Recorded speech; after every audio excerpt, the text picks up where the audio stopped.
जय हिंद दोस्तों। I hope कि आप लोगों की पढ़ाई भी अच्छे से चल रही होगी और आप लोग भी अच्छे होंगे। तो दोस्तों आज आप लोगों के लिए बायोलॉजी से संबंधित कुछ महत्वपूर्ण क्वेश्चन लेकर आया हूं जो आपके आने वाले एग्जाम में महत्वपूर्ण साबित होंगे। तो दोस्तों वीडियो अंत तक जरूर देखना और वीडियो कैसी लगी कमेंट बॉक्स में ज़रूर बताना। मनुष्य के हृदय के किस भाग में अशुद्ध रुधिर होता है? तो दाएं भाग में अशुद्ध रुधिर होता है। ऑप्शन नंबर इसका ए सही आंसर होगा। आगे बढ़ते और अगला प्रश्न देखते हैं। अगला प्रश्न है, निम्नलिखित में से किसकी सबसे छोटी जीवित कोशिका होती है? तो कवक द्रव्य की सबसे छोटी और जीवित कोशिका होती है। ऑप्शन नंबर बी इसका सही आंसर होगा। आगे बढ़ते हैं और अगला प्रश्न है, हीमोग्लोबिन का महत्वपूर्ण घटक क्या है? तो हीमोग्लोबिन का महत्वपूर्ण घटक लोहा है। ऑप्शन नंबर सी इसका सही आंसर होगा। अगला प्रश्न है, लाल रक्त कण का जीवन काल कितना होता है? तो लाल रक्त कण का जीवन काल 120 दिन होता है। ऑप्शन नंबर बी इसका सही आंसर होगा। अगला प्रश्न है, लाल रक्त कण का निर्माण कहाँ पर होता है? तो लाल रक्त कण का निर्माण अस्थि मज्जा में होता है। ऑप्शन नंबर इसका बी सही आंसर होगा। लाल रक्त कण का निर्माण कहाँ पर होता है? तो अस्थि मज्जा में होता है। अगला प्रश्न है, नाइट्रोजनी उत्सर्जी पदार्थ में सबसे अधिक मात्रा में पाया जाता है? तो यूरिया पाया जाता है। ऑप्शन नंबर इसका सी सही आंसर होगा। नाइट्रोजनी उत्सर्जी पदार्थ में सबसे अधिक मात्रा में क्या पाया जाता है? यूरिया पाया जाता है। अगला प्रश्न है, निम्नलिखित में से कौन सा पोषक पदार्थ शरीर को त्वरित ऊर्जा प्रदान करता है? तो कार्बोहाइड्रेट जो है शरीर को त्वरित ऊर्जा प्रदान करता है। ऑप्शन नंबर इसका सी सही आंसर होगा। अगला प्रश्न है, निम्नलिखित में से किस ग्रंथि को मास्टर ग्रंथि कहा जाता है? तो पिट्यूटरी ग्रंथि को मास्टर ग्रंथि कहा जाता है। ऑप्शन नंबर बी इसका सही आंसर होगा। मास्टर ग्रंथि को पीयूष ग्रंथि भी कहा जाता है। अगला प्रश्न है, ट्रांसक्रिप्शन में बनता है? तो ट्रांसक्रिप्शन में जो बनता है तो mRNA बनता है। ऑप्शन नंबर इसका ए सही आंसर होगा। ट्रांसक्रिप्शन में mRNA बनता है।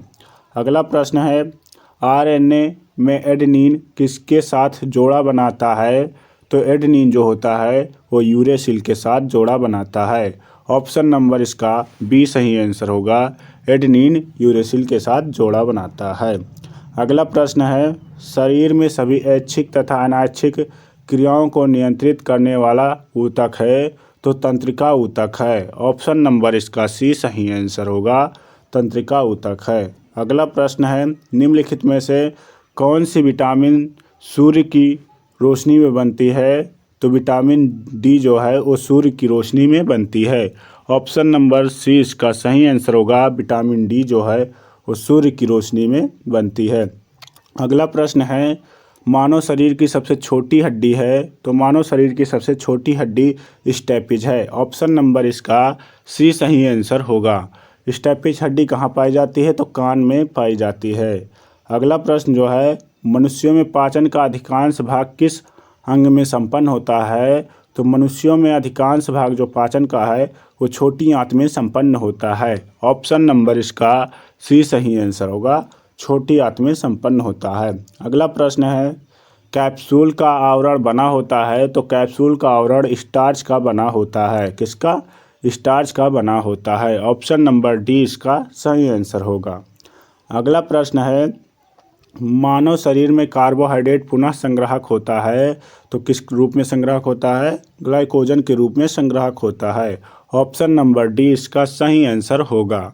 और कहाँ पर संग्राहक होता है? तो यकृत में संग्राहक होता है। आगे बढ़ने से पहले आप लोगों से एक प्यारा सा रिक्वेस्ट है कि अगर आप चैनल पर नए हो तो प्लीज़ चैनल को सब्सक्राइब कर लें और वीडियो अच्छी लग रही है तो प्लीज़ वीडियो को लाइक भी कर दें और अपने दोस्तों तक शेयर भी कर दें। एंजाइम मूल रूप से क्या होता है? तो एंजाइम मूल रूप से प्रोटीन होता है। ऑप्शन नंबर 20 इसका सही आंसर होगा। एंजाइम मूल रूप से क्या होता है? प्रोटीन होता है। अगला प्रश्न जो है, निम्नलिखित में से किसमें प्रोटीन का सबसे अधिक मात्रा में पाई जाती है? तो प्रोटीन जो है सबसे अधिक मात्रा में सोयाबीन में पाई जाती है। ऑप्शन नंबर डी इसका सही आंसर होगा। सोयाबीन में सबसे अधिक मात्रा में प्रोटीन मिलती है। अगला प्रश्न है, जबड़ा किसका भाग है? तो जबड़ा जो है वो खोपड़ी का भाग है। किसका? खोपड़ी का भाग जो है जबड़ा है। ऑप्शन नंबर इसका ए सही आंसर होगा। आगे बढ़ते हैं और अगला प्रश्न देखते हैं। अगला प्रश्न है, निम्नलिखित में से कौन से वनस्पति जगत के उभयचर कहलाते हैं? तो ब्रायोफाइटा को वनस्पति जगत का उभयचर कहा जाता है। ऑप्शन नंबर सी इसका सही आंसर होगा, ब्रायोफाइटा को कहा जाता है। अगला प्रश्न जो है, पौधों में प्रकाश संश्लेषण प्रकाश ऊर्जा को किस ऊर्जा में परिवर्तित करता है? तो प्रकाश ऊर्जा को रासायनिक ऊर्जा में परिवर्तित करता है। ऑप्शन नंबर सी इसका सही आंसर होगा, प्रकाश ऊर्जा को रासायनिक ऊर्जा में परिवर्तित करता है। माइटोकॉन्ड्रिया किसमें अनुपस्थित होता है? तो माइटोकॉन्ड्रिया जीवाणु में अनुपस्थित होता है। ऑप्शन नंबर सी इसका सही आंसर होगा, माइटोकॉन्ड्रिया बैक्टीरिया में अनुपस्थित होती है। अगला प्रश्न है, गुणसूत्र शब्द प्रदान किया है तो वाल्टियर ने दिया है। ऑप्शन नंबर बी इसका सही आंसर होगा, गुणसूत्र शब्द का जो है वाल्टियर ने सबसे पहले प्रयोग किया था। अगला प्रश्न है, कोशिका की आत्महत्या की थैली कहलाता है तो लाइसोसोम्स को कोशिका की आत्महत्या की थैली कहा जाता है। ऑप्शन नंबर इसका ए सही आंसर होगा।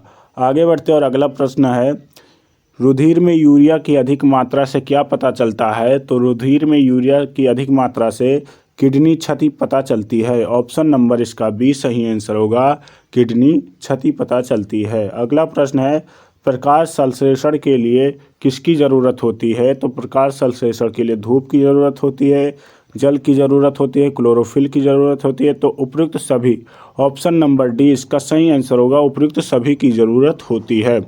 आगे बढ़ते और अगला प्रश्न देखते हैं। अगला प्रश्न जो है, द्विनाम पद्धति के प्रतिपादक हैं तो द्विनाम पद्धति के प्रतिपादक हैं लीनियस। ऑप्शन नंबर इसका ए सही आंसर होगा, द्विनाम पद्धति के प्रतिपादक कौन है? लीनियस हैं। अगला प्रश्न है, निम्न में से वह कौन वैज्ञानिक है जिसने पहली बार रुधिर परिसंचरण की व्याख्या की थी? तो हार्वे ने की थी। इनका पूरा नाम विलियम हार्वे है।